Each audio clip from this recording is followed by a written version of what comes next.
Hi guys, Ant Gaines Levine, NutriBio athlete, here today at bodybuilding.com to take you through a chest workout.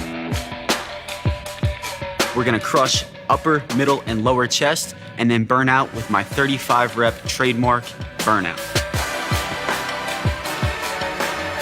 This workout should take you approximately 1 hour if your rest periods are on time. If not, it could extend a little bit longer. If you're ready, grab your pre-workout and let's get after it. We're gonna start off with machine incline press. We're gonna stay around 8 reps. We're gonna hit 5 sets of this exercise, and that'll be the start of our upper chest workout.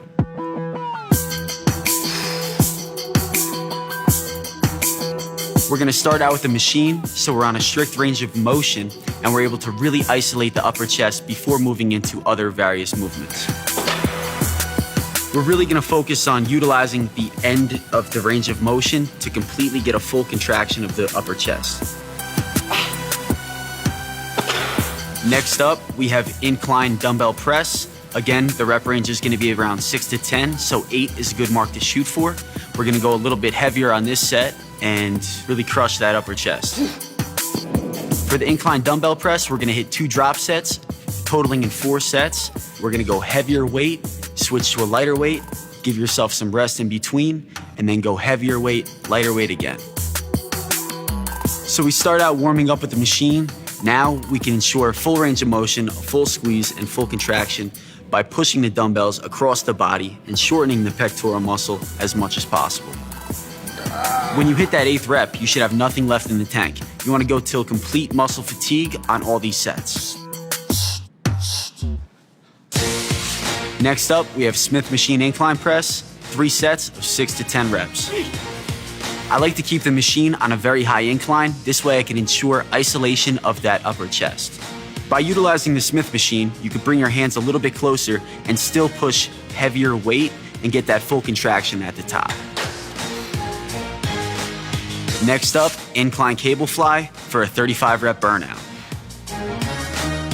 Basically, we do this 35 rep burnout to target any muscle fibers that weren't crushed earlier on with the heavier weight, increasing blood flow and making sure that the nutrients get driven exactly to where we want them to go. With any 35 rep burnout, you want to choose a weight that allows you to get those 35 reps, but it should still be challenging.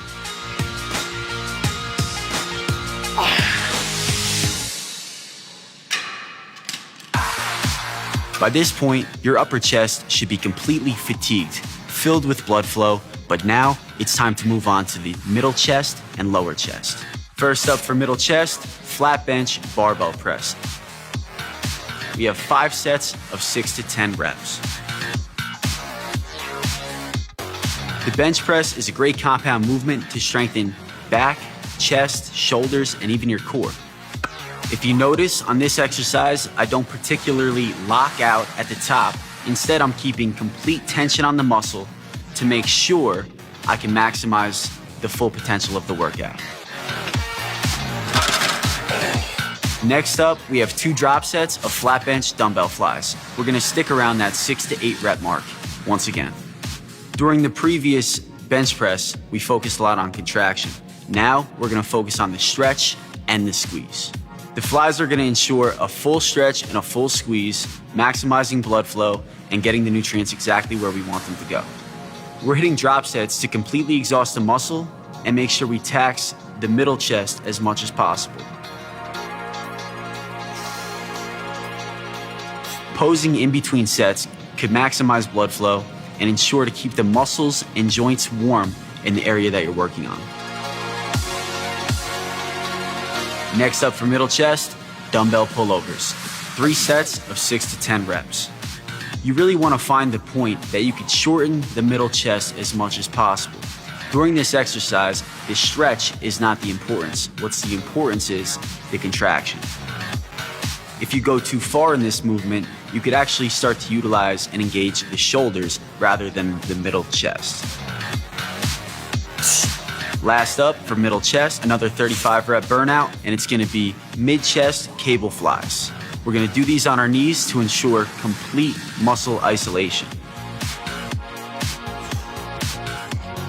Pick a weight that's doable but challenging. If at any point you think the weight may be too light, you can start to slow down the reps, ensuring that you completely tax the middle chest. All right, we've smashed the upper and middle chest. Now it's time to move on to decline. We're gonna start out the lower chest with a decline press, superset with decline chest dips. Both exercises, we're gonna hang out around that 6 to 8 rep mark. This particular gym didn't have a decline machine press. What we did was we angled our body in a specific way to make sure we could still hit that lower chest. What you wanna do here is raise the pelvis, arch the back, keep your elbows in, and push. At this point, your lower chest will be fatigued, but we're moving right on to decline dips to ensure complete muscle fatigue. With decline dips, you wanna push your legs backward and make sure you get a full squeeze at the top to really isolate that lower chest.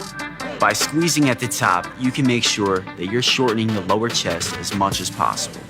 That will ensure a complete contraction of that lower chest throughout this movement. I recommend keeping the tension on the lower chest and not going too deep to make sure you prevent a rotator cuff injury. Your entire chest should be taxed, but it's time to burn out that lower chest with decline chest flies. Again, for this body part, we're gonna do that trademark 35 rep burnout completed in one set. Throughout this movement, by setting the scapula and keeping your chest up, you can make sure you're putting the tension on the lower chest rather than your shoulders. Once again, toward the end of this set, we wanna make sure we get a full squeeze and full contraction so you completely fatigue and tax that muscle group. Remember guys, this is the last set of the day. This is what separates the men from the boys. Get it done.